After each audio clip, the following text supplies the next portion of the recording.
মূল কথা হচ্ছে এই যে দেখেন, এটা কিন্তু কলাটা খেয়েছি, কলাটার অবস্থা কি হয়েছে, একদম পচে গলে একদম নোংরা হয়ে গিয়েছে, কিন্তু ভিতরটা কিন্তু কলার অনেক ভালো ছিল। তো এখান থেকে মূল কথা হলো, কলা যখন উপরে প্রোটেকশন থাকে তখন কলার ভিতরটা কিন্তু অনেক ভালো থাকে। যখন কলা থেকে প্রোটেকশনটা সরাই দেওয়া হয় তখনও কিন্তু কলা এবং কলা ছিলাগুলোর অবস্থা এমন হয়ে যায়। তো এটা শিক্ষা কি হলো? এটা শিক্ষা হলো মেয়েদের আসলে পর্দা করা ফরজ। মেয়েরা যখন পর্দা করে তখন আসলে এরকম ফ্রেশ থাকে, ভিতরে কলাটা অনেক ফ্রেশ থাকে, এরকম ফ্রেশ দেখা যায়। যখন মেয়েদের পর্দা নষ্ট হয়ে যায়, পর্দা বন্ধ করে দেয়, তখন তাদের এই এমন পচা নর্দমার মতো হয়ে যায়।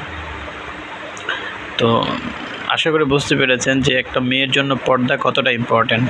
কলা যেমন ফ্রেশ থাকে তার ভিতরটা, উপরটাও ফ্রেশ থাকে, ঠিক মেয়েরা যখন পর্দা করে তখন তাদের ভিতরটা এবং উপরটা ফ্রেশ থাকে।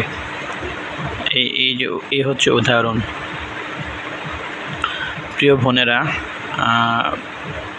আপনারা এখনই সিদ্ধান্ত নেবেন পর্দা করবেন নাকি পর্দা করবেন না। এভাবে কি পচা কলার মতো নর্দমা হয়ে যাবেন নাকি এরকম ফ্রেশ কলা থাকবেন, সিদ্ধান্ত আপনাদের।